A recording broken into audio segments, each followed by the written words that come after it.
Hey, girl. Hey.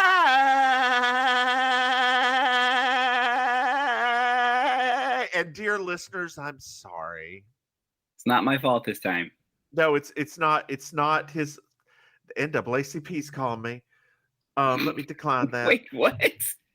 Look, I give them money. I am a card-carrying member of the NAACP. Did you not know that? I just don't know. What are they calling you for? More money. Oh, okay. It's a Sunday afternoon. What in the world? Because they know I'm here. Shouldn't It's they the be only at day you're available. Shouldn't they be at Golden Corral right now? It's a little late here. I mean, it's 4. Oh, or a little early, depending on how you look at it. Right? They're trying to get ready. They're taking a nap before they got to go back to Bible study. There you go. Anyway, dear listeners, that wasn't a read, by the way. I used to live that life. That was not a read.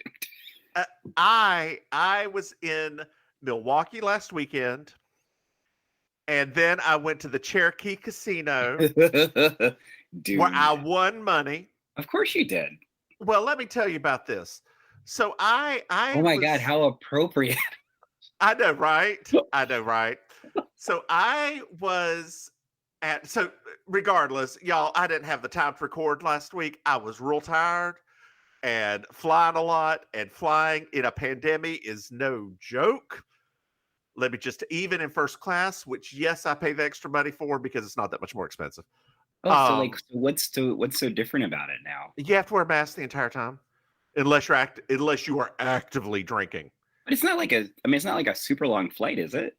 It's an hour and a half. But the problem is being in the airport. The airport. All right, so we got a cold spell in North Carolina, which means it was 40 degrees. So they kicked it up to 80 in the airport. Ooh, girl. And girl, let me just tell you, I've got 2 stories to tell you. Let me tell you about Charlotte Douglas International Airport first. Do tell. So Charlotte has gotten somehow worse than what it was when we were children. That airport's always been terrible. I don't understand. So they now have a separate parking lot for, like, they've always had the more expensive daily parking lot, but it used to be with the hourly parking, right? Okay. It used to be hourly daily, and then like the cheap daily stuff farther back. Okay. Well, I was like, I'm not going to be gone that long, so I'll be a little bougie. I'm going to spend a little bit of money, and I'm going to get the closer daily stuff because I could just walk to the airport. Okay. Girl, they have now put a separate daily lot to where you have to turn off at the last minute to get into this lot.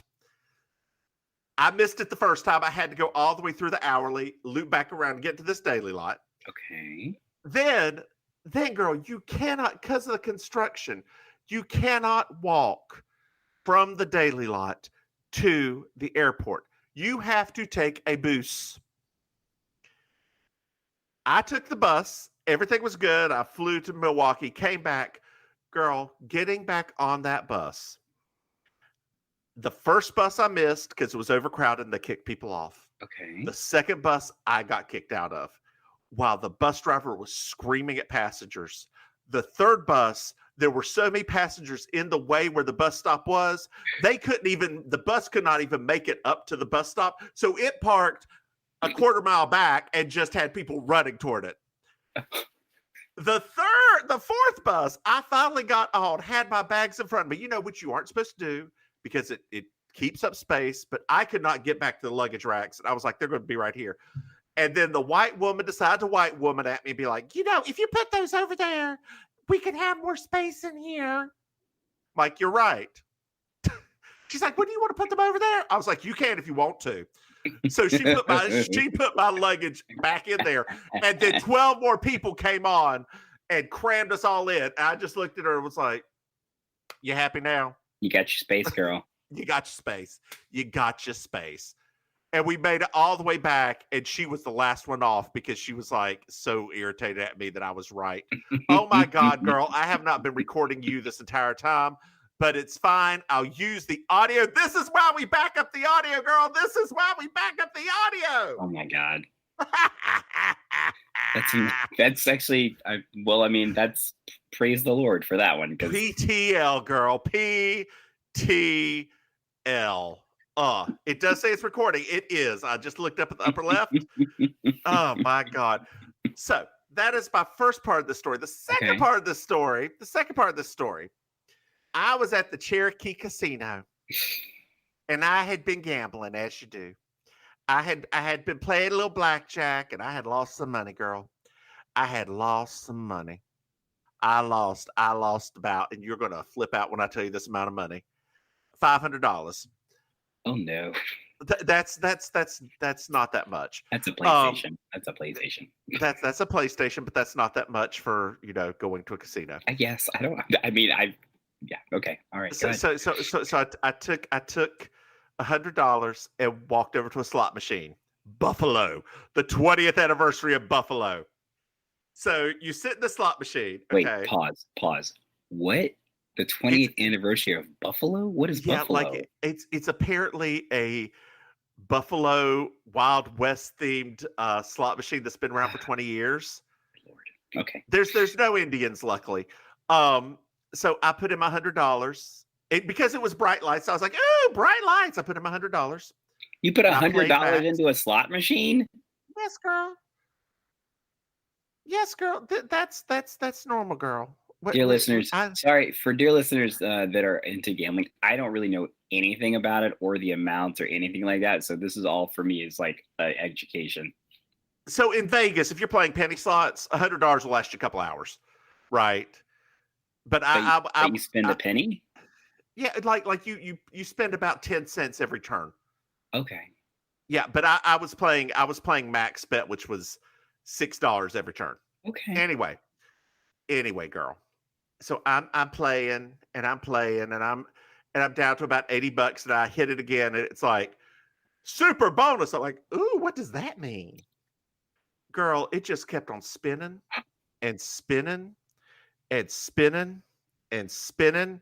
And then it stopped and it said, you have won $1,800 and an attendant will be over shortly to hand you your money. Oh my Lord. And so I was like, okay, that's a thing. That's a thing. I would be screaming like Price is Right. And then he handed me the cash. And I was like, well, no. He went away because he has to go away and get the cash. You have to fill out a little form for that much money in North Carolina. Okay. In Vegas, you don't have to. Like in Vegas, they just hand you the money. Okay. So I filled the little form and I was like, you know what? I've already. Oh, before that, I was already at $500. Let me add that. Like it was. I was down 80 up and down, up and down. I played again 2 more times. Girl, I hit $800 more. Wow. So I paid for my Milwaukee trip and the Cherokee trip. Y'all, don't gamble. Wow. Man, I would have. And then the next morning, I played it again because I couldn't sleep at 4:30 in the morning and made $500 more. Same thing. What do you mean you couldn't sleep? Because you were so jazzed up from gambling? No, the room had a weird noise. It was right beside of an elevator, and I think they were doing some kind of testing at 4:00 in the morning, and it was like a and I was like, oh, I can't sleep during this, yo. Okay, that's a lot. All right, so yeah, please don't gamble. Please don't gamble. If you are going to gamble, please don't gamble if you actually need that money. If it's extra little play money, please just use play money. Don't use actual money that you need. Yes, dear listeners, I save up and like this is my way of release and like getting away from it all. That's why I do this. I plan to lose this money. I schedule it in. This has been now 3 years because I didn't go do this during the pandemic at all. So I had a little bit of my gambling stash stacked up to go. That's actually good. I mean, because everybody can't be lucky like a Mims or a Sugar Baker. So that's exactly right, girl. Speaking of gambling, do you know that you're gonna say the Patreon? No, not yet. What is your bet for the top 4 in Drag Race? My top 4 are Bosco. Yep. Willow. Yep. Angeria. Okay. And let's see if we have the same top 4 because right now we're 3 for 3. Lady Camden. Yes, girl, we are 4 for 4. It's also my husband's top 4 as well, who was beside himself at the last lip sync this week, was beside himself because he thought, are you kidding me? Yep. Because, Bosco had been doing so well. He was like, he does not watch a lot of reality competition shows. Yeah. So for him, he makes the mistake of really investing emotion into these characters. And when Bosco started, he was yelling at the TV. He was cursing. He was very upset. I mean, I knew that Rue wanted Bosco to stay when it was Diana Ross. I think, number one, I think that is okay. So this is just how I was looking at it. I didn't say this to him because I didn't want to make him feel weird. But there's no way that RuPaul, who is RuPaul, is sitting there and is literally using the lip sync only as his criteria for who stays and who goes. If they were head to head, clearly the one who hasn't been doing badly is the one that got saved. If they were like this situation where Honey had already been in the bottom like 3 times, she could, other than her like completely ruining it, which by the way, her interpretation of that song was not good. It was not good. And so for me, it was like, I wasn't worried about Bosco going home because I knew that's, Georges, you can't beat her in a lip sync. Like, you just can't. So real talk, I thought Angeria did. You thought she beat her? Yes, hands down. I don't know. She had gravitas in a way that Georges did not. My only problem, and this is I do have an issue with Angeria, right? Is that my husband's home. My only problem with Angeria is this. Every once in a while, when she's lip syncing, and I know that she's in the zone. But sometimes when she's in the zone, she does not connect a lot with the audience. Like, you can tell that she's kind of staring off into space. Like, she doesn't really look at, like, she's not looking at the judges too close, like that sort of thing. And I felt like in a Beyonce song, especially, that is an essential part, right? You have to like look at them, let them take you, like, drink up all of this juice, honey, like all of that. And that was the only thing when I was watching them, I was like, that to me was the big thing, is that she does not do a lot of eye contact when she is lip syncing. She comes from the I know old style of black. No, I know. No, I know she does, and that's the thing, right? Like, it was fine, but a lot of the modern songs, part of it is this weird kind of like taking the audience in, like almost like you're talking directly to them. Yeah. And that's how a lot of Beyonce songs are. Like, they sound like she's talking to you, or she's singing at you, and like you're kind of sitting there like, okay, Miss Beyonce, like, yes, ma'am. And so I felt like Georges was really she to me. I thought it was neck and neck, but if I had to push a person over, I would give it to her because of that, right? Okay. Because Angeria does. She's so old school that, those girls don't, unless you handed them a tip, they ain't gonna look at you. Unless. It's speaking of not looking at you. Did you know we have a Patreon? What? Because nobody looks at it. Dear listeners, if you would like to forgive us, me, the Divine Miss Mims especially, for missing a week last week, and throw us some money, please go to patreon.com/MimsandMaim.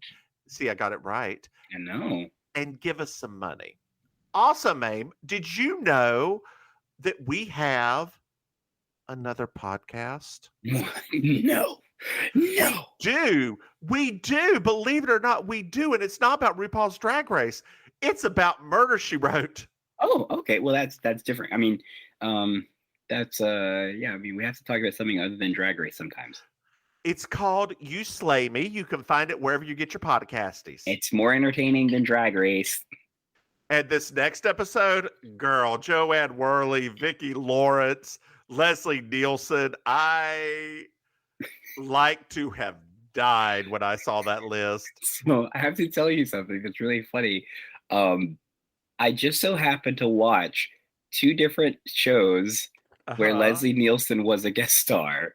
No. Murder, She Wrote and Columbo. Yes. It was amazing. He wasn't the killer in Columbo. He was actually the sad fiance of this woman who, I mean, I don't want to say the episode was problematic, but it did have like some slight tones of misogyny, slight.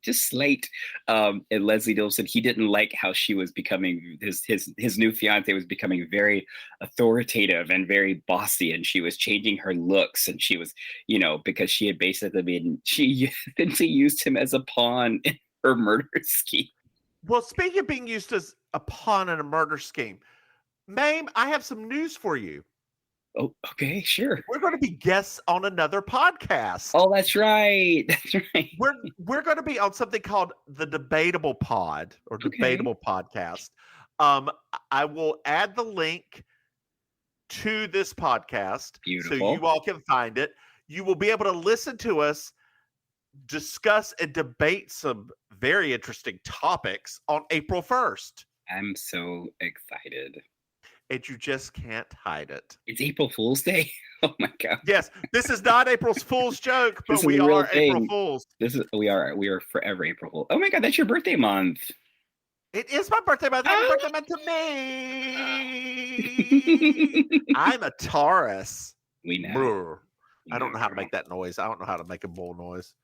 It's just like a grunting. Grr. Like a Wolf. grunt. They grunt. Oh, okay. Because they grunt out of their snout, right? They blow the air out of their right, snout.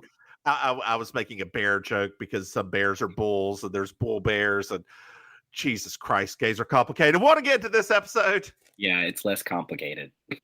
This is season 2, episode 18. High Rollers. High Rollers. I'm Julia Sugarbakers. I'm Julia Sugarbakers. I'm Julia Sugarbakers. I'm Julia Sugarbakers. And that's Marjorie.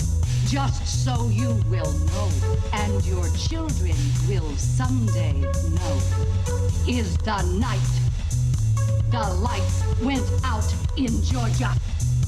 The lights went out, the lights went out, the lights went out, the lights went out. And that is the night the lights went out in Georgia. I'm sorry, I didn't know. Well, now you do. So we're at Sugarbakers. And Fair Charlene isn't in yet. She's What? running late. Oh no, that's not like her. I know. We find out that Suzanne puts on makeup and then goes back to bed until noon. It was so And she also doesn't do the dishes after her nightly pie and cake festival. There's Yeah, I so know, much. right? I mean, I can't tell if this is a good way of covering for her weight gain or a bad way of covering for her weight gain. I would just like to add in later on in this episode, she is cinched.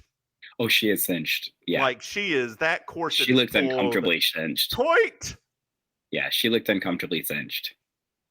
So Julia tells Charlene, well, you have to force Suzanne. By the way, Charlene shows up. You have to force Suzanne to do the chores. Otherwise, she won't do them. So let's throw a little bit farther back. Suzanne is now living with Charlene. Yes, because she does not have the house. She lost the house because the government put a lien on it or something like that. Right. She's unable to live there because the government's got a lien on it. Yeah. I didn't think that's how that worked. I thought It's not. Oh, okay. It's not. I'd always heard that expression, but I'd never thought that somebody had to leave their home. You don't have to leave your home unless actual bankruptcy. Okay. Yeah. Then and there's 3 forms of bankruptcy. One for businesses, one where you give up all your assets, and one where you can pay for your assets and you keep the house. With that southernness of yours just now, it says keep your asses. I'm just Assets. that didn't Keep help. your asses, y'all. Keep your asses. You can do that by playing Buffalo at the Cherokee Casino in Cherokee, North Carolina. Oh, jeez. Oh God. That is not advertising for gambling. Dear listeners, don't go gamble, please. Unless you have an extra income. And if you need help, there's a hotline out there for gamblers. Oh, y'all got a hotline too? We got one too. It's on the radio down here. Because it's the same hotline. It's a nationwide hotline. The Gamblers Anonymous hotline. Yes. And casinos are required by law to put that up. Oh, wow. Yeah. Do you think anybody actually looks at it? Anyway, so we find out that Charlene doesn't like Suzanne to do chores because, for example, when she washes dishes, she just puts everything into a big pot and then puts that in the dishwasher and hits go. Yes. Which is perfect. We also find out that Suzanne has a face treatment made out of sheep placenta, and Charlene knows because she ate some. I mean, people pay a lot of money now to eat placenta. But it's true. It's true. I don't know about sheep placenta, but well, I mean, like if you look at high-end beauty products at this point now, they are basically made of a lot of animal things. Speak of high-end beauty products, I got my Team Trixie and Team Katya palettes in yesterday. Mm-hmm. They are fantastic. Of course they are. I tried them. I did one eye. So I didn't have my contacts in. I was going to send you a picture, but I didn't have my contacts in. So I was like getting up close to a mirror and trying to put it on, then back it up and put it on, getting close. And it did not work out very well. And then when I put on my eyeliner, it was like up to here. So but before the eyeliner, I am definitely Katya looks better on my skin because the pink brings out the weird undertones of my skin, but both are real good. Okay. Real good. Did you see that Kim Chi's makeup line is going to be at CVS now? You're joking. Nationwide. What? Yeah, she's a mogul now. She's an actual mogul. Well, in honor of that girl. Watching you put on lipstick is not something that looks quite the same from this perspective. Well, girl, part of it is I'm using the tiny picture of me. You know, there's a drag queen. So there's a drag queen that I'm friends with. Now? No, shut up. There's a drag queen that I'm friends with on Facebook that her style of drag, it kind of reminds me of if you embrace like bearded drag. Okay. Because she has very similar facial hair patterns, but what she does is she actually uses her mustache hair. She uses the top or the part of her mustache hair that meets the lips, and she actually uses that as part of the lip when she draws it on. Okay. And it looks really cool. Like it actually looks quite cool. And every time I see you and I see how your facial hair meets your lips, I'm like, Mims could do that. Like she could actually do that. I don't like, part of my problem is I don't like stuff in my beard. Like I've tried that before, and I don't like it. Like you don't like the feeling of it? I don't like the feeling of it. I prefer to be clean shaven whenever I do drag. It's just one of my things. I don't even notice when things are in my beard. Yeah. Honestly. Yeah. I always do. Like if I've got a fleck of something in my beard, I feel it and I'm like, oh God, get that out. Yeah. So and also the white is a little, it would be a good like holder of color. I see that, right. But nah. Yeah. Well, I mean, like I said, I just thought of it when I was looking at you doing it just now. I was like, oh. And let me just tell you, I'm actually a little surprised with how good of a job I did putting this on in a tiny little box. Like it didn't do bad. I mean, you looks good to me. You did a good job. I wish I had an upper lip. That's the next part. Anyway, well, that's why that drag performer, that's why they do that. It's because they don't really have an upper lip. I used to paint it like that, right up to my nose. 2 little points right there, just round up to my nose. Give myself those bozo lips. Dear listeners, for those of you that don't know, Bozo was a clown from Chicago. Suzanne has a job interview. What? Suzanne's gonna work? She's gonna work. And dear listeners, I know we're taking some little segues here. This is the most straightforward episode we've had so far.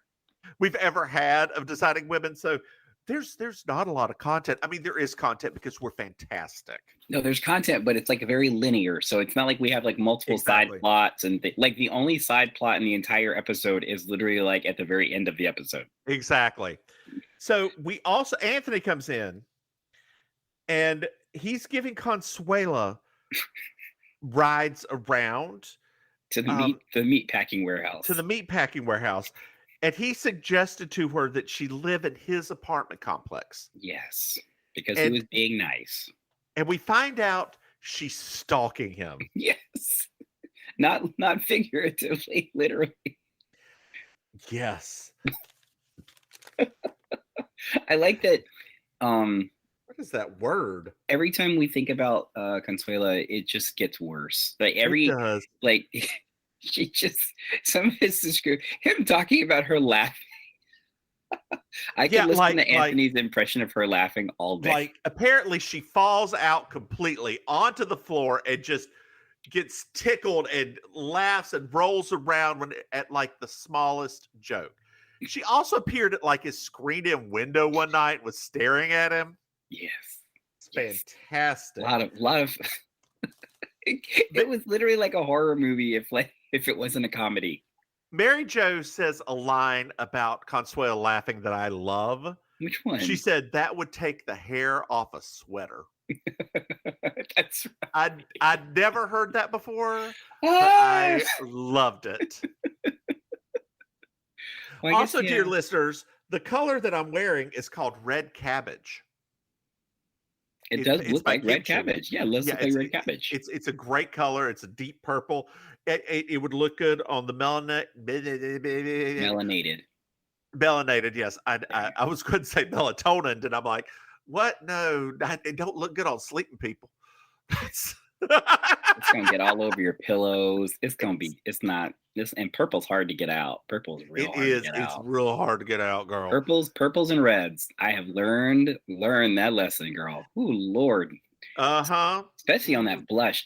Nobody warned me that blush can stay on that skin for a little bit longer than the rest of your makeup. Like nobody told me that. What do you use to get your makeup off? Makeup wipes followed by washing my face. Oh, girl. Dear sweet girl. What? Get yourself, you start with baby oil, then you go Noxzema, then you go makeup wipes, then you wash your face.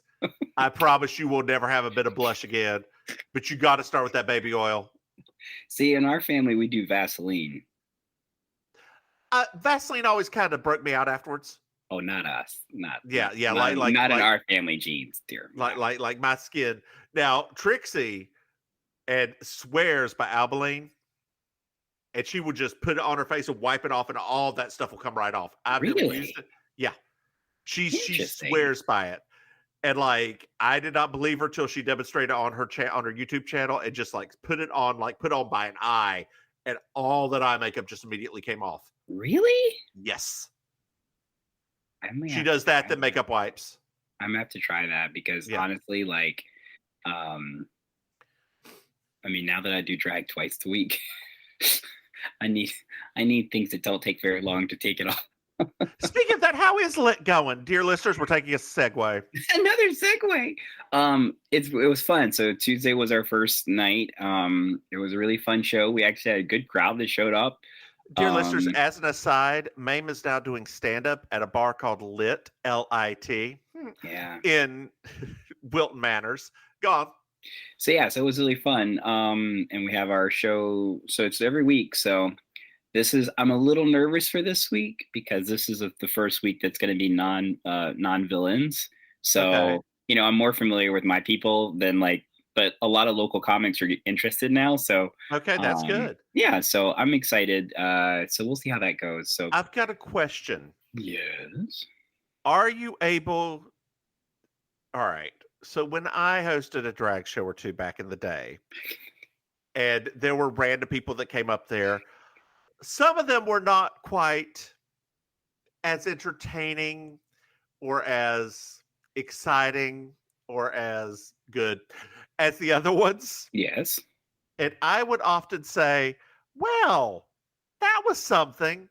Or, well, that's 3 minutes of your life you'll never get back. That's what I used to say about myself. Right. I say similar things. I say similar things. I'll joke. Who was it? I mean about the other people if they aren't good. Can you So one of my drag kids, Javier, he's a very handsome, right? He's a very handsome guy. And heterosexual also, right? So he brought his girlfriend, which was fine. It was just really cute. But it was funny because you could feel the palpable sexual energy like forming around this poor guy when he got up there. And but his routine is he's a very like existentially kind of heady comedian. Okay. And so I could literally feel the energy draining out of the crowd. And I told as soon as I got the microphone back, I said, I'm sorry for that blue ball treatment that you guys just got. I'm sure that a couple of you might still be sexually attracted to him, but I could see on a lot of your faces that was the quickest rise and fall you've had in a long time. But up next, we've got some Viagra for you. Yeah. Well, the guy in the front row. So there was a guy that came to our first show. He's actually kind of a pretty well known around like comedy queer circuits named Peter Biscuito or something like that. I can't remember his name. His goes by his show is called My Big Funny Peter. And he was like, I do him still. And I looked at him, I was like, that's because you're a whore, right? Like, and he just kind of sat there like, well, yeah, I am. But it was good. So, but yeah, I will sometimes make light of. Now next week, where I'm not going to know them as well, that's going to be a little bit different because I don't really, I don't know them as well as I know these folks, right? I've seen them perform, but I'm not friends with them like I am with the villain. So we'll see. So Suzanne comes in with the samples for her new job. Girl, I loved it so much. I love these samples so much. Can we just talk for a moment about this little part before we dive too far into it? Yeah. This is that thing where I always get confused at a person who is supposed to be writing more of a liberal leaning show, and then there's a lot of sex shaming going on. So the job is a naughty lady lingerie like person who comes to houses and privately shows you things. It was kind of a pyramid scheme. This doesn't seem like a pyramid scheme because it actually seems like she got samples from that she did not have to pay for, right? Yeah, no, they weren't treating. I mean, technically that could have been a whole different episode, actually. But no, this wasn't like a pyramid scheme. I remember this. Do you remember this? Yeah. Oh, yeah. I remembered it. Yeah, because that's before Victoria's Secret got huge and women could just go to the store and get lingerie. Fredericks of Hollywood. That's so crazy to me to think there was a time where lingerie was like so dirty. Yep. Well, I mean, the conservatives are still having issue with periods right now. No, I know, because the new movie from how dare they suggest Pixar a preteen girl have a period, right? Oh my god. Speaking of, have you watched Encanto yet? Okay. We did watch Dune, so we are starting to catch up on recent released movies. Why? I loved it. I know, and my baby Timothée Chalamet's in it, but it's so long. Yeah, but it's so long. It wasn't. I mean, were you cooking during it or something else? The book is humongous, so I know. Did you read all the books, all 12 or 13 of them? I think I read the first 4. That's too much of your time. But I'm just saying, like for me, as a person who read it, I really actually appreciated it because there is a lot. Yeah. So I know how other people felt about it that are like, girl, that was long. I'm like, I guess. I mean, there's one thing. Whenever somebody says what's in the box, they're usually referring to Mhm. 7. However, I always think back to the 1970s version with the woman and the nail. Pain.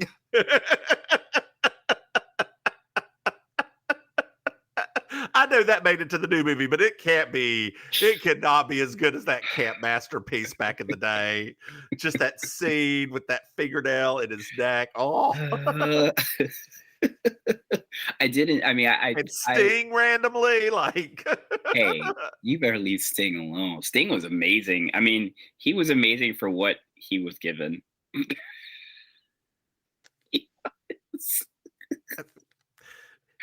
Anyway, Maryjo finds the nippleless bra in there.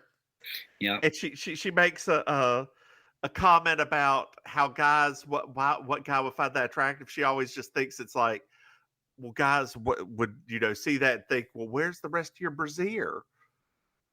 No, that's not. I mean, I have to admit, for a nippleless bra, that I then again, mesh tank tops, I don't understand either. Do you understand mesh tank tops? You mean like on men or women? On men. As a sexy thing. It's unusual, right? It's because especially down here. Or it's not unusual. Sorry. To be, look, actually, I remember him. It's weird that you just said that, because he wore a mesh tank top on the cover of his album in the 90s when he was trying to make an edgy comeback. That's right. He did. Crazy that of all the people. But the thing is, right down here. So obviously, for those who don't realize, like, I live in South Florida, and South Florida is exactly how you think it is, where there are handsome men in good shape everywhere, right? It's true. Everywhere. It's very true.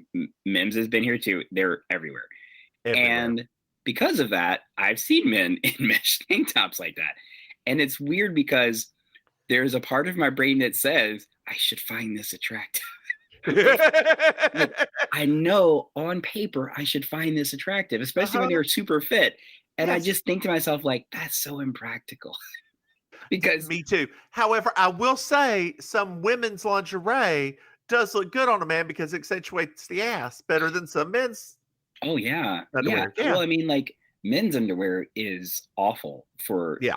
I mean, literally, I feel lifting and separating. It's what's separating. I feel like men's underwear is basically, it's like wearing a monk's robe. It's literally like, just let's not even pay attention to this, because most of the men don't even want to acknowledge their own sexuality in public. So let's just leave it alone. Which is why they get so uncomfortable when they see the gays wearing super tight things and things like that. That's why, if you notice now, a lot of straight men really like to talk trash about the guys wearing skinny things and all of that. Like, It's not that they're wearing skinny anything. It's just that they're wearing form-fitting clothes. And straight men have a problem with form-fitting clothes. They want to, that's the reason that pants are the length they are. That's the reason that shorts are the length they are.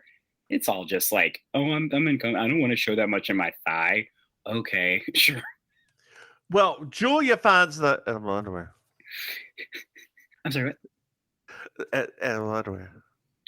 Oh, that's like those ones that look like fruit roll-ups. Yeah. The edible underwear. Yeah, and dear listeners, I don't know, Maim, have you ever tried edible underwear? Not in a sexy situation, just to eat. Yeah. I think I did have a piece of one once, because there is a here in where I used to live. Just a fruit roll-up, y'all. Yeah, that's it. Here where I used to live on the east side of town, there's still a hustler store, and and I went in there. What did I go in there for? Oh, I went in there because there's this brand of socks that I like called Gumball Poodle.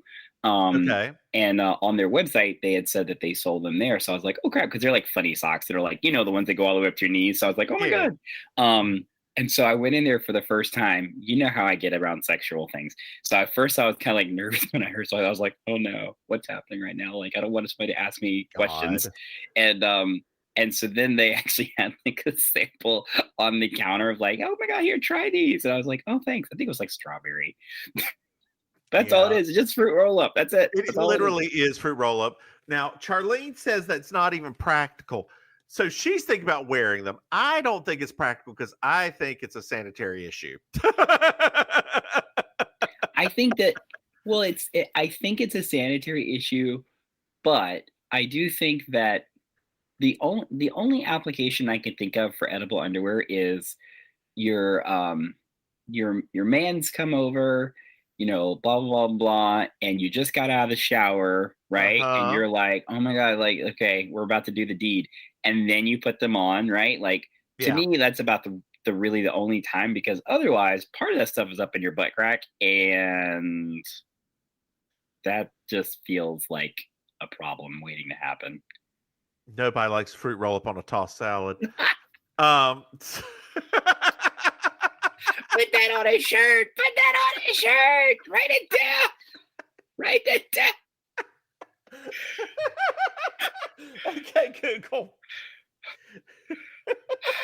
Damn it, Google. Why won't you work when I'm working? Okay, Google. Oh my gosh. Damn it. Google.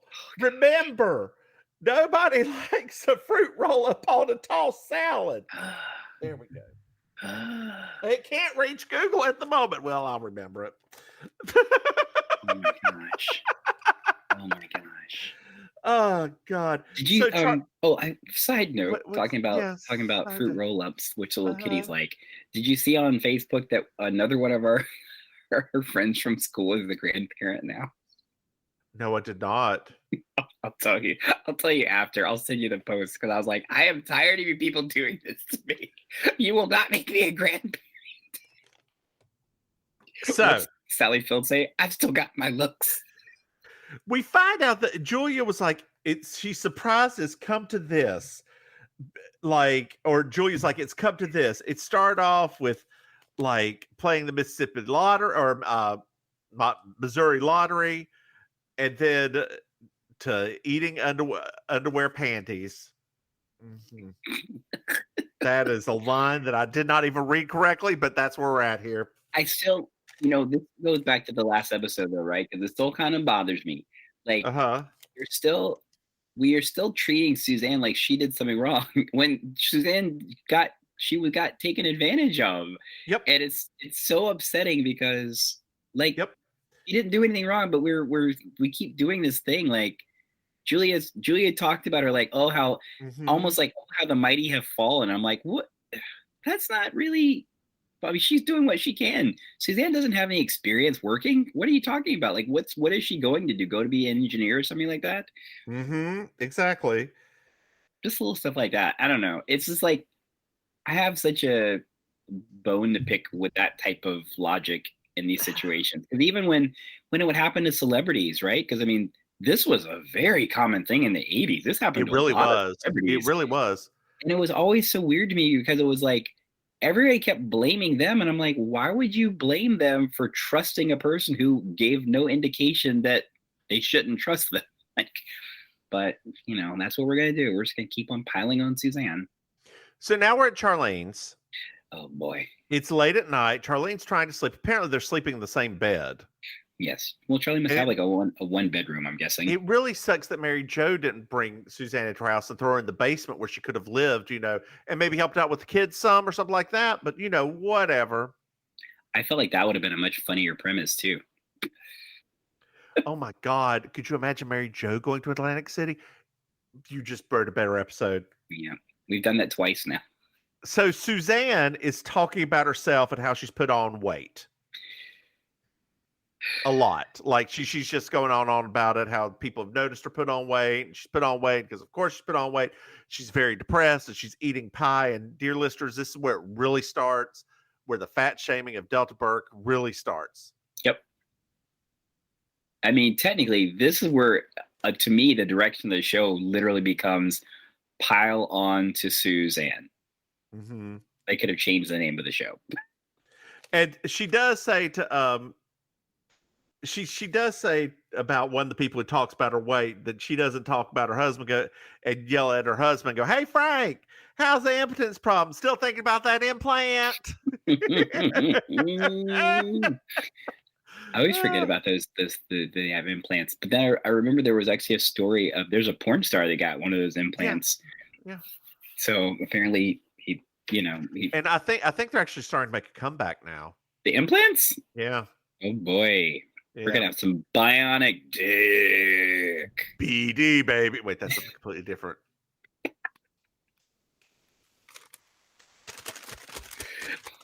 My peers.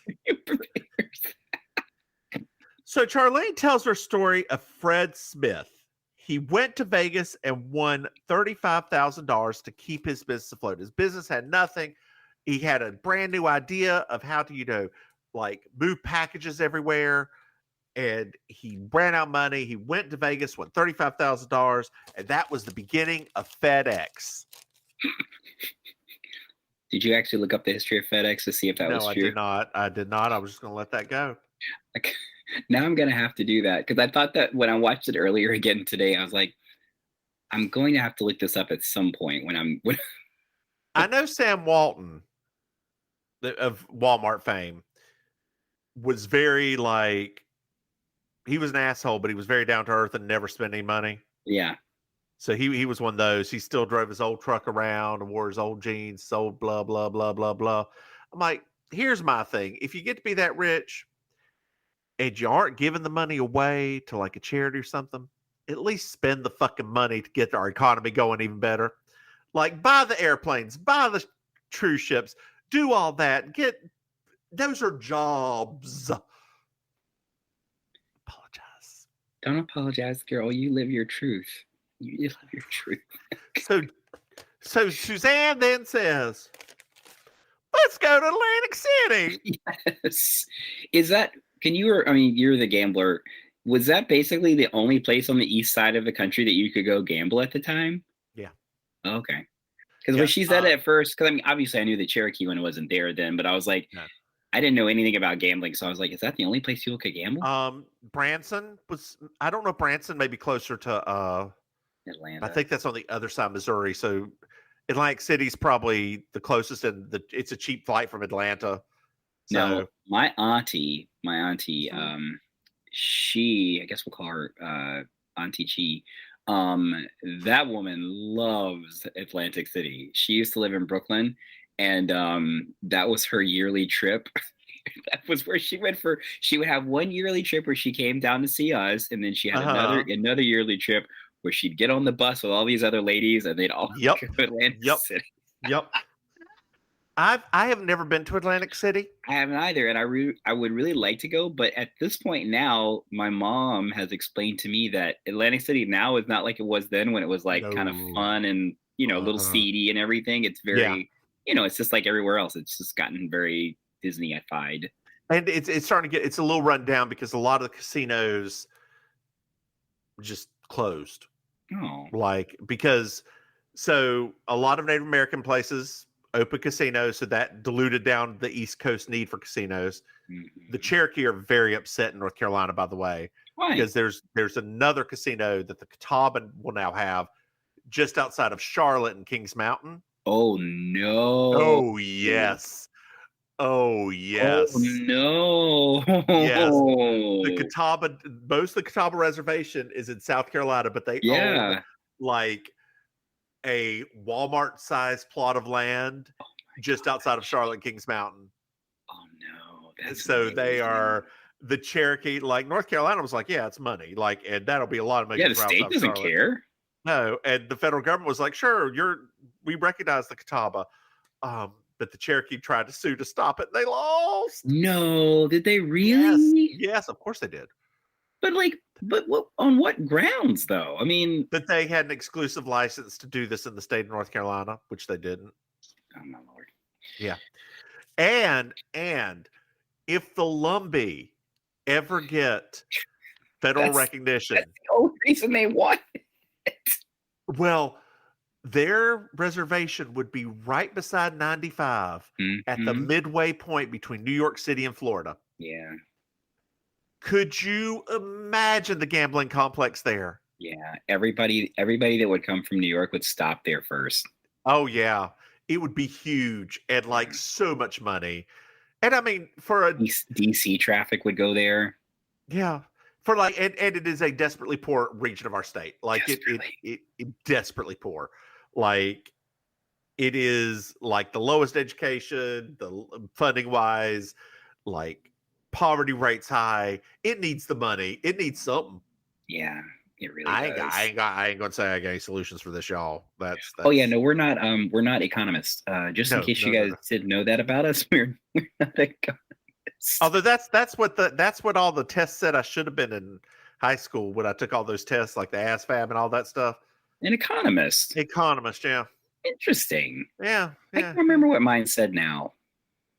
Chef, I think. Probably just. I think it was something. Queen. I think it did. I mean, it did specifically tell me I needed to do creative things. Like it did specifically say that to me. So here we are. I just remember getting a phone call after taking that test, because it's a military test from like the Navy saying you could be a nuclear scientist with us. I'm like, oh.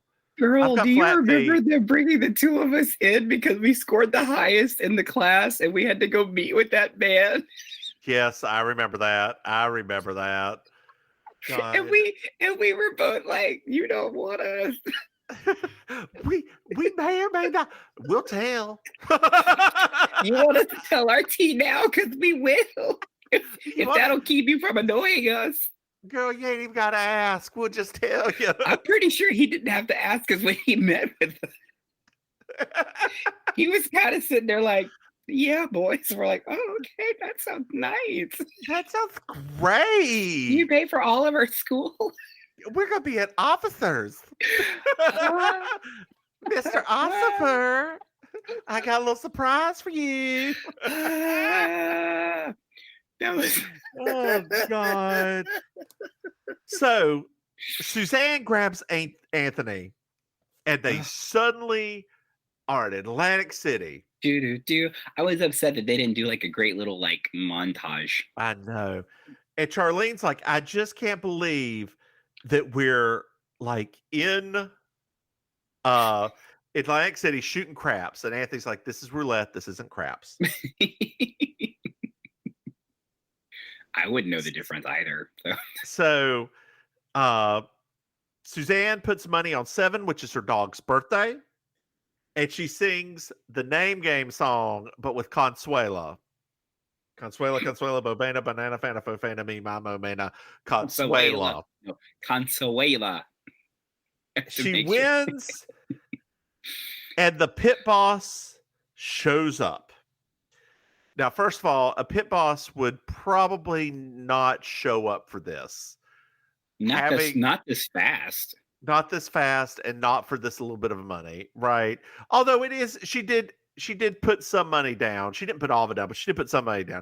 And it is 32-1, which means she won 32 times what that was. So if she put $1,000 down, she won 32,000 right there. I will say that I do think that the pit boss would show up due to Suzanne's loudness. Nah, not really? A roulette wheel. Oh, no. Okay. No, not a roulette wheels and craps get loud. Oh, okay. Well, there you go. Pit bosses usually join in. Pit bosses usually like only show up when there's a huge payout or to approve payouts of that sort of thing. Oh, okay. So like if you were at do you remember last holiday, the Queen Latifah vehicle? That fantastic movie where she's at the casino, and she wins like 3 times in a row and wins all this money. Yeah. The pit boss is going to come over there for that because he's got to prove that payout. Yeah. Okay. Well, that makes more sense now. Yeah. So she was up, and then she's down. Oh no! Wait, we're at Sugar Baker's. We're at Sugar Baker's now. Charlene calls. It says they're running late because they are in Atlantic City. And that Suzanne was up, and she's now down to only $1,100. Oh, and that's, according to you, that's really how it happens too. Yeah. I mean, that's. I remember one time I was at. I think it was the first time I went to Vegas. Mm-hmm. Everybody wanted to go to see a Cirque du Soleil show. Whatever the sexy one is. That's hosted by a drag queen. It's pretty good. Oh, Zumanity? Yeah, Zumanity. So I was sitting there, I was like, nah, I don't really have the money to go. And so I was playing something called 4-card poker that's got 3 or 4 different bets. Anyway, girl, I hit 4 aces and won something like $5,000 right there. And I was like, yep, I'm going. Whoa. Let's go. Yeah. Yeah, that paid off my credit card debt right there. Holy crap. Again, dear listeners, don't gamble. Don't gamble. Because at that point, I was down to nothing. And usually, 99.99999% of the time, you're going to leave with nothing if you do that. Yeah. It's probably a good meal. You'll probably leave with a good meal, though, right? No, not if you gamble all your money away. I thought that when you start like gambling a lot there, they like give you free stuff. Yeah, like they'll give you free buffets and stuff. Like you can, but it's gambling over a long period of time. It's not just like you have to be there and be up and down. The best way to do that is again play the penny slots forever and just sit there and play them and play them and play them and play them and play them and play them and play them and play them and play them. Like the old ladies that they show in movies a lot of times. They're just sitting there with their little cups. They don't.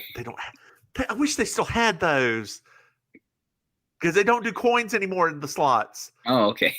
Yeah, like it's just a ticket that prints out and then you put it in the machine and get your dollars back. Oh, yeah. They've taken all of the fun out of us. Like all of the things that I associated with gambling. I guess they're all based on 1980s casino references. So we're at the casino again. She puts everything on 5. Suzanne puts everything on 5. She's not going to leave with any money in her hand. She's either going to lose it all or, win it all. So she takes $1,100. She puts it on 5 and wins. She would have won $37,000 right there. $37,000. In current, I did in fact do the conversion to modern money. Oh, nice. That is $98,000. Oh, yeah. So she would have, her house has been paid for. Like it wouldn't have been the first payment or the lien or anything. She would have been able to take the house out of lien. Yeah. There's no way for 3 years back tax she would have owed that much money. No, I was thinking that too, especially because what's her back taxes based on? Because where's her income? That was the thing. I mean, this is unfortunately, right? This is part of that real life versus TV life. So because I work within the industry I work in now, the more I thought about last week's episode, the more I was like, now I'm confused because if all of her stuff is just on capital gains, because unfortunately I know about capital gains tax now, she would have to have withdrawn a lot of the money from her gains. Yep. So it's, once again, that's part of I thought most of her money was made off of alimony, which is not. Is taxed as a. Right, it is taxed, but it's not. I mean, how much alimony is she getting that at 3 years is like. Ooh, that's true. My God. Right. And why is she still not getting the alimony? Right. So it's just a lot of that stuff. Anyway. I just thought it's whatever. It's a sitcom. We're not being logical. Right. We're just being a sitcom. So we're back at Sugar Bakers, and Maryjo and Julia are talking about being parents of the world. There are parents of the world, there's children. And Charlene and Suzanne are children. Anthony's kind of somewhere in between. As always. And Maryjo's like, we could just rip up some paper and throw it on the floor. Julia's like, we just cleaned it up right afterwards. And then Julia promises that when Suzanne gets back, she's not going to say anything. She's going to let Suzanne go and be happy and not, judgmental, jibe her or anything. And Julia's like, let's just go fishing.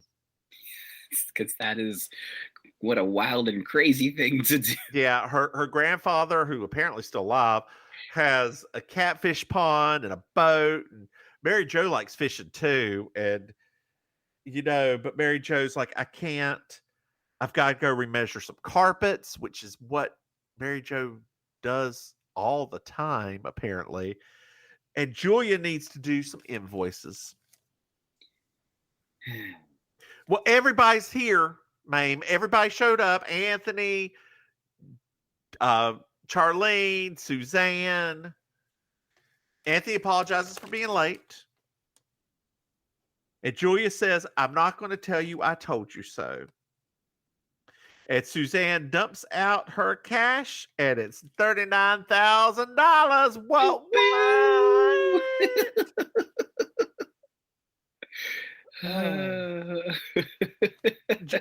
It's like, Julia, just close up the store and come on with me to the bank. We'll have a good old time. And Julia says a line that I love. I'm not proud, but I'm happy for you. And Suzanne says, I have learned 2 lessons in this. You can get something for nothing, and gambling does pay. And then we have, so Suzanne, Anthony, and Charlene go to the bank. And then we have a cute, weird button where they decide to go fishing over some goofy ass music and the weirdest hand-drawn sign I've ever seen. Yeah. Do do do do do do do do do do do do. Sorry, I cut you off, girl. Go on. Oh no, I was just gonna say, I felt like I would have really have liked for them to have just gone with the other folks and had a wonderful celebration. I agree. I absolutely agree. Like they were talking about, because they were doing that thing where like, we're the parents, they're the kids. I was like, cool, go be the kids with the kids, go have fun. And it was like, yeah, well, we're gonna go do this other kind of fun, which is like the old people retired fun. So, girl, did you find yourself a Miss Georgia World? Oh, honey, you already know who it was this time. Suzanne, that little black number at the casino. Yes, yes, ma'am. It is so hot. It is so It was hot. not even there was not a contest. Oh, no contest. Fantastic. She looks, that was one of the best looks so far. That was one of the most stunning looks she's had so far. Yes. She actually looked nicer at the casino than she did when she was doing the pageant episode. That's absolutely right. Well, girl, did you enjoy this episode? It was a hoot. I want them to stop piling on to Suzanne, but other than that, it was a hoot. I do think that it was. I wish they had like, I don't know, like maybe like a midnight call. I would have loved to have seen like a really late night call to Julia, right? Yeah. Just to give her like a moment to Julia over the phone. That would have been fun. Because we just didn't see very much of them. It like in her little sleeping garb and like sit up. Why are you calling me? And like make that phone call later at night. Then for that would have been funny because I mean it's like, just like because it would have been great because we could have tied it into Charlene and her guilt complex, right? So of course she has to sneak off and call Julia because she's feeling terrible about the fact that they're doing. I just think that would have been really a fun little moment. I agree. That would have gotten them on screen a little bit more. Although I don't think they could have because I don't know what time the flights actually leave Atlanta to go to Atlantic City. I tried to not even like do the math on that part because they made it seem like she drugged Charlene out of bed, went by, picked up Anthony, and literally got on a plane left. To Atlantic but the flight's only like 2 hours long, so I don't know. Whatever. I love it. Well, girl, we have now gibbered and jabbered for nearly an hour. Not gibbered and jabbered, girl. Gibbered and jibbered. Gibbered and jabbered. Gibbered and jabbered, jabbered and gibbered. Why don't you tell our dear listeners where they may or may not be able to find you? may or may not. Okay. So hi, dear listeners. Hi! Hi, this is your Auntie Maim. If you want to, I didn't do it this time because you always make fun of me.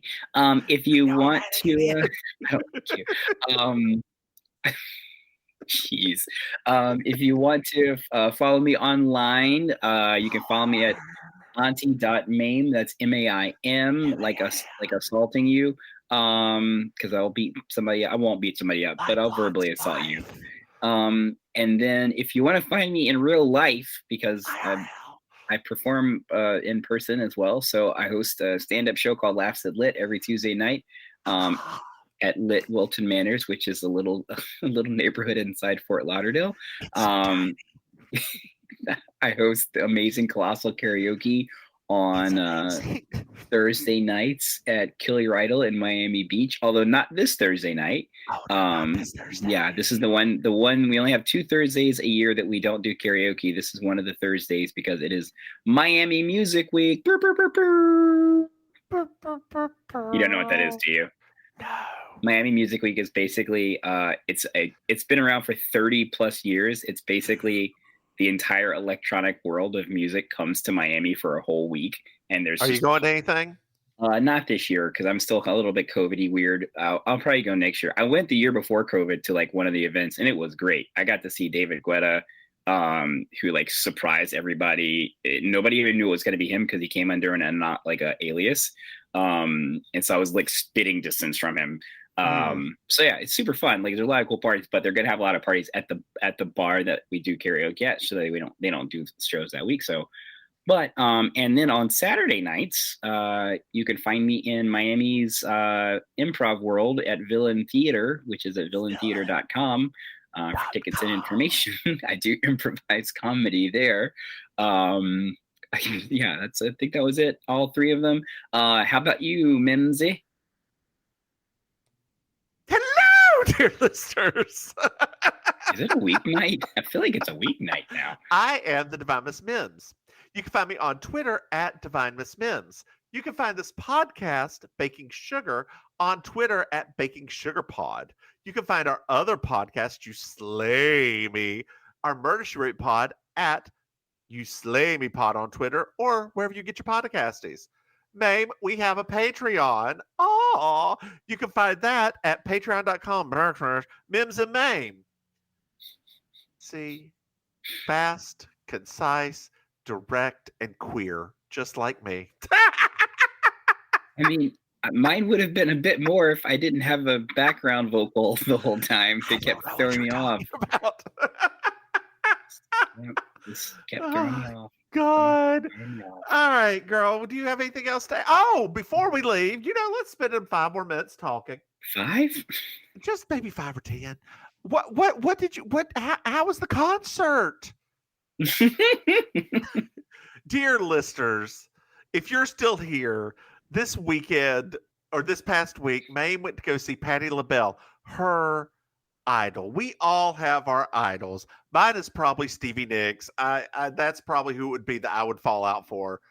Maim's is Patti LaBelle, and she's got some big black wigs, and no, she doesn't do those anymore. No, I mean you. Yeah, I do those a lot. But so, how was the concert?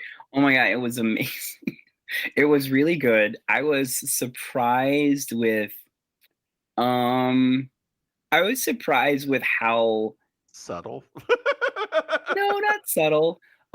Just like it's really fun, right? So obviously, as a person who I've been listening to her since I was out of the womb, like her concerts are very similar. Like she has a very similar lineup because there is basically like a very long list of best of Patti LaBelle songs. So yeah, that kind of fills up the concert. It's not like she has a lot of time for anything else. And so it was funny because just from a musical perspective, it was interesting because they've changed the arrangements of some of the songs, to keep them fresh. So I was really surprised. They basically did almost like a faster tempo, almost Latin sounding version of On My Own now. Ooh. And yeah, it was really interesting. And when the music started, I was like, what are they about to sing? And then they started, I was like, oh, this is interesting.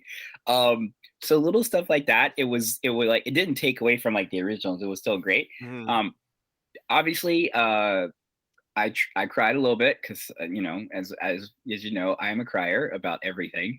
And when she sang "Somewhere Over the Rainbow," though, that and the lighting changed to put a giant like rainbow set of spotlights on the stage, that was it. I was done. Like, I gotta go. And what the really interesting part was, and so I was sitting there. I went by myself, so I was sitting there between these two African American ladies, and the crowd wasn't just all African American. By the way, there were like a lot of old Jewish people there. There were a lot of like old gays there. It was universal, loved. right? It was beautiful. And so these two ladies, there is a moment where Patty goes into full-on church gospel. I guess it's a more of a current gospel song. I didn't really know it that much. Okay. I'd heard it like at some point in my life, but I'm not as familiar with it. So the lady beside me, though, she almost fell out. Like, and I am not exaggerating. She almost fell out, and I was concerned because we were in the balcony, and I did not need her to start shouting because it was not like there was not a lot of space between the seat and the falling off the balcony. And this woman, she kept moving a bit too much, and she was like, I mean, she was whipping around. I for real was like, I feel like we might need to hold her back. And so the song just kept on going. Like, they got full on into church. Like, Patty was shouting. The man that was singing the song with her, he was on his knees. Like, it was a thing. I was like, I feel like I'm back at first grade living, right? Like, it was a moment. And white folks didn't know what to do with themselves. They were like kind of throwing their hands in the air, because they don't know what else to do.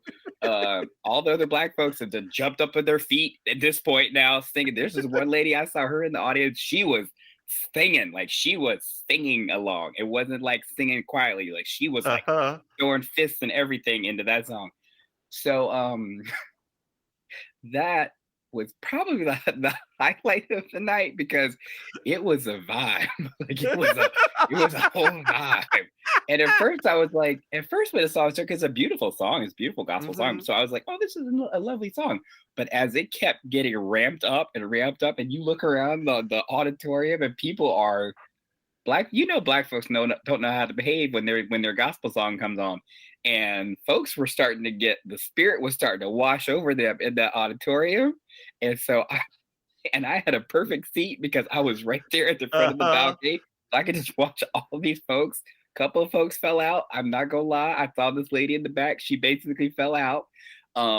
Did she get up and get in the aisleway, or did she just do it? No, she had to get in the aisle. She had to get in the aisle. Like, people had to get in the aisle because they were trying. Like, they didn't have enough space to move around, so people were moving into the aisle, having a little, like, kicking their feet a little moments there. And so yeah, and then and so when the song finally ended, because that was the longest song of the night. Because as soon as you thought it was done, when you thought it was done, because dear listeners that have never been to black church, songs don't really end. They kind of vanish over a period. And so everybody thought the song, all the white people were like, oh, that was lovely, right? Because like the little man that was singing it with her, he went back over to his thing to sit down. He was doing the maracas or whatever like that. And then he got on his knee, and then he got back on the microphone, and then he started preaching a little bit. Talking about the spirit and talking about you got to praise him when you can praise him, and it just turned. The song went on another 3 minutes. And when they finished, that lady beside me, she was in a sweat. Her wig was a little bit askew. She was like, I didn't know it was gonna be like this. I didn't know it was gonna be like this. Like, she was having a time. So immediately followed that. Right after that is where she did Somewhere Over the Rainbow. So the audience was already like wound up, right? Yep. Then by the end of Somewhere Over the Rainbow, because everybody thought that was the last song, so everybody standing and crying and all of that. And then she breaks out into Lady Marmalade. And it went from everybody having a spiritual moment to a dance party. It was, those three songs were the most perfect, not only transition, but those three songs summed up Patti LaBelle's career so well. Yep. It's like, wow, like you literally, those, talk about three versions of the same woman, like 1, 2, 3, boom. It was a hoot. And then after that, because everybody was like, is it really over? Because the poor white people, because it looked like she was leaving after Somewhere Over the Rainbow, and a couple of people left, and poor white folks were like, they're like, is it over? And the black folks were like, I'm not getting up, because you know, that's the thing. As you were watching the whole show, you were like, there's a song she hasn't done yet, right? And at first I was like, maybe she's not gonna do that song. But then as Somewhere Over the Rainbow, as they kept playing the music for Somewhere Over the Rainbow, like while she was getting flowers and everything else, I was like, they're not. I was like, she's acting like she's going. I was like, but I'm looking at the band, and the band does not look like they are preparing to stop. And that's when the music started. So it was, girl, it was a hoot. It was an absolute hoot. I am thankful that I kept those tickets for the 2.5 years that I have had them, because that was going to happen April of 2020. That was supposed to happen. So I'm very thankful that I did, because I will never forget this night as long as I live. Yeah, that's my one of my bucket list people. I think I'm now gotten through 1, 2, 3, 4 of my bucket lists.